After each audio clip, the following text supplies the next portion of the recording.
Assalamu alaikum, dear students. Welcome to Nadia Khan Online Academy. PSY 619 जो कि final project है psychology students का assignment number 2 है। इस पे प्रपोजल फॉर प्रोजेक्ट इसमें ऐसे है कि आपको जो आपका टॉपिक अप्रूव हुआ है, जिनका फाइनल आइडिया अप्रूव हुआ है, उनको जो है अपने अप्रूव्ड टॉपिक पे प्रपोजल बनाना है अकॉर्डिंग टू फॉर्मेट। और जिन स्टूडेंट्स का टॉपिक फाइनल आइडिया अप्रूव नहीं हुआ, उनको जो है वो अपने सुपरवाइजर से पहले अप्रूवल लेना है टॉपिक पे, देन जो है वो सेकंड असाइनमेंट यानी कि प्रपोजल पे वर्क कर सकते हैं।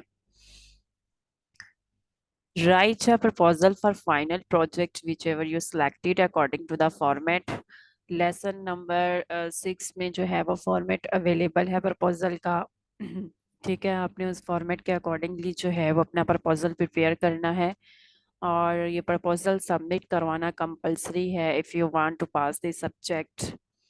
एंड अगर आप इस सब्जेक्ट को पास करना चाहते हैं, आपको अपने सुपरवाइजर की इंस्ट्रक्शंस को फॉलो करना है और फॉर्मेट के अकॉर्डिंगली जो है वो प्रपोजल बनाना है। ये असाइनमेंट नंबर 2 जो है वो कंपलसरी है और जो प्रपोजल जो है वो वैलिड होगा, अकॉर्डिंग टू फॉर्मेट होगा। वही प्रपोजल जो है वो सुपरवाइजर जो है वो अप्रूव करेंगे। अगर आपका प्रपोजल ठीक नहीं होगा तो आप जो है वो प्रोजेक्ट पे वर्क नहीं कर सकेंगे। ठीक है, तो नेक्स्ट जो है मैं आपको एक्सप्लेन करूंगी कि आपने जो है वो कैसे अपना प्रपोजल बनाना है। सबसे पहले टाइटल पेज है, टाइटल पेज बनाएंगे सेम एज इट इज़। ठीक है, जो भी आपका अप्रूव टॉपिक है वो आप यहाँ पे राइट करेंगे और जो टाइटल है वो 16 की हेडिंग होनी चाहिए, टाइम्स न्यू रोमन स्टाइल होना चाहिए। और इसके अलावा जो है जो आपका टाइटल है वो बोल्ड होना चाहिए।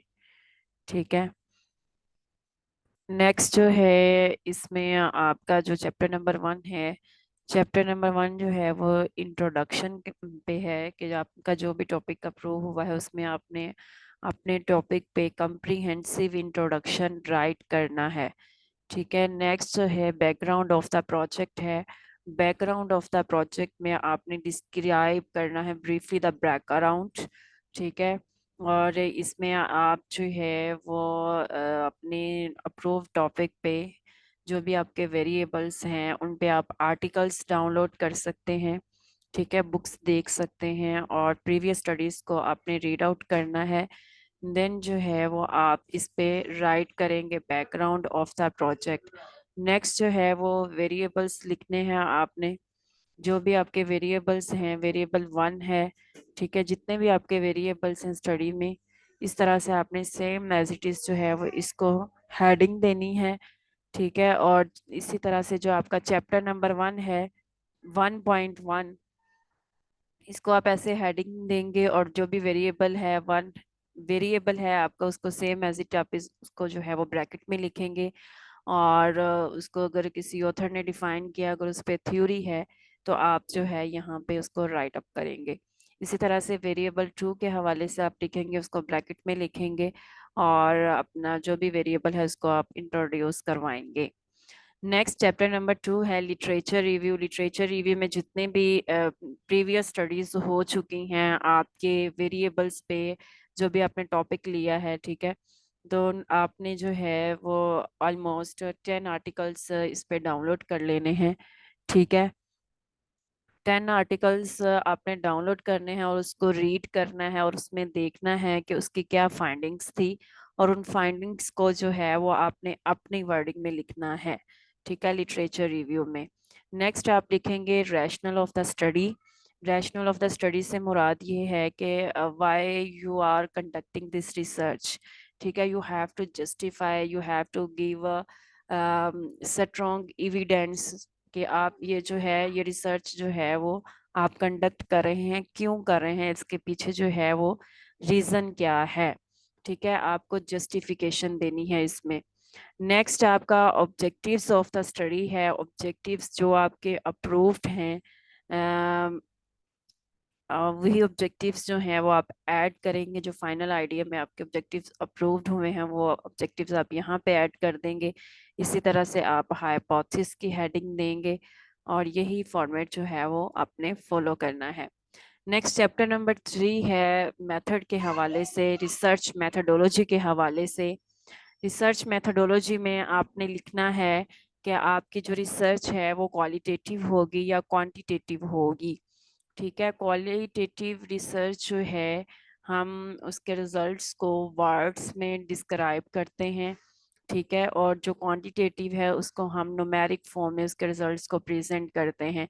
इसी तरह से जो क्वालिटेटिव रिसर्च है उसमें जो हम डाटा कलेक्शन टूल यूज़ करते हैं वो हमारा इंटरव्यू गाइड होता है, ऑब्जर्वेशन होता है। और इसी तरह से जो क्वांटिटेटिव रिसर्च है उसमें हम क्वेश्चनर यूज़ करते हैं, स्केल यूज़ किए जाते हैं क्वांटिटेटिव रिसर्च में। रिसर्च डिज़ाइन में आपको बताना है कि आपका जो रिसर्च डिज़ाइन है वो क्या होगा। अगर आप रिलेशनशिप फाइंड आउट कर रहे हैं तो आपका जो रिसर्च डिज़ाइन है वो कोरिलेशनल रिसर्च डिज़ाइन होगा। ठीक है, और अगर आप जो है वो इफेक्ट देख रहे हैं तो वो कैजुअल रिसर्च होगी। ठीक है, वो आपको डिस्क्राइब करना है कि आपकी रिसर्च जो है वो क्रॉस सेक्शनल रिसर्च होगी। ठीक है, नेक्स्ट जो है वो आपको सैम्पलिंग स्ट्रेटजी के हवाले से बताना है कि सैम्पलिंग टेक्निक आप कौन सी यूज़ करेंगे। प्रोबेबिलिटी सैम्पलिंग टेक्निक्स हैं और नॉन प्रोबेबिलिटी सैम्पलिंग टेक्निक्स हैं। ठीक है, तो प्रोबेबिलिटी सैम्पलिंग टेक्निक्स और नॉन प्रोबेबिलिटी सैम्पलिंग टेक्निक्स को आपने देख लेना है। ऐसे भी आपने STS 630 रिसर्च मेथड्स में पढ़ा होगा। ठीक है, तो जो आप सैम्पलिंग टेक्निक आप यूज़ करेंगे यहाँ पे वो आप राइट अप कर देंगे विद डिटेल।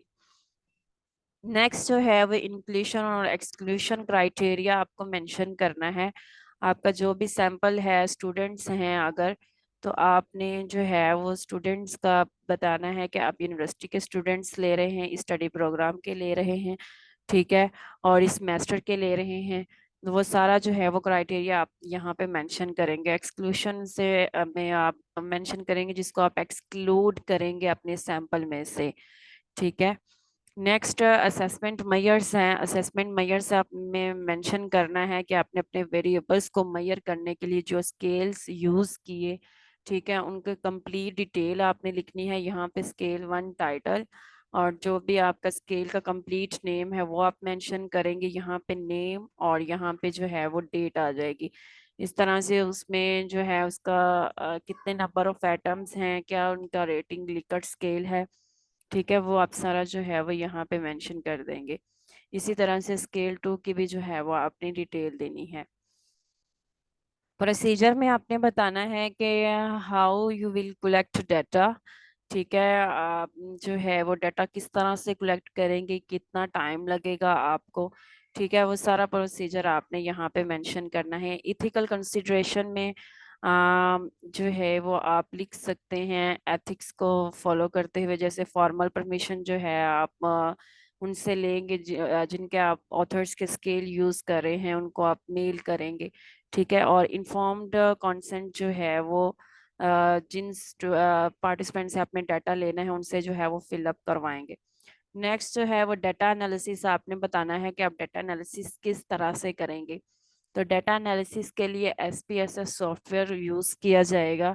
ठीक है, और उसमें जो है वो आपने जो अपने हाइपोथेसिस बनाए हैं उन हाइपोथेसिस के अकॉर्डिंगली आपने बताना है कि आप जो है, अगर आपने 2 हाइपोथेसिस बनाए हैं उन 2 हाइपोथेसिस को मेजर करने के लिए आप कौन कौन से स्टैटिस्टिकल टेस्ट अप्लाई करेंगे। अगर आप रिलेशनशिप देखना चाह रहे हैं, अगर आपका जो फर्स्ट हाइपोथेसिस है वो रिलेशनशिप फाइंड आउट करने के हवाले से है 2 वेरिएबल्स के दरमियान, then you will apply Pearson product movement correlational statistical test. ठीक है, ये एक ऐसा टेस्ट है जिसको हम 2 वेरिएबल्स के दरमियान रिलेशनशिप फाइंड आउट करने के लिए यूज करते हैं। नेक्स्ट, अगर आपका जो हाइपोथेसिस है अगर वो जेंडर डिफरेंसेस पे है, ठीक है, आप जेंडर डिफरेंसेस देखना चाह रहे हैं तो फिर जो है वो आप T टेस्ट यूज करेंगे।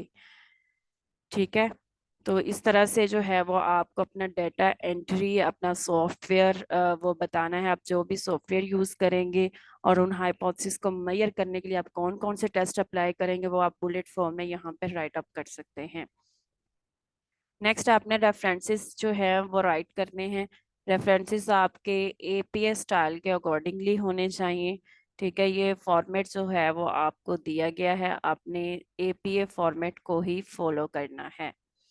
नेक्स्ट आपका जो अपेंडिक्स से मुराद ये है कि जो आपके स्केल हैं, अगर आपके 2 वेरिएबल्स हैं तो 2 स्केल होंगे, अगर आपके 3 वेरिएबल्स हैं तो 3 स्केल होंगे। और अपेंडिक्स में जो है वो आपने स्केल जो है वो अटैच कर देने हैं, स्केल का टाइटल दे के, और उसका जो भी कंप्लीट स्केल है कंप्लीट स्केल को आप अटैच करेंगे। ठीक है, and if you have any question आप कमेंट करके पूछ सकते हैं। ठीक है, थैंक यू।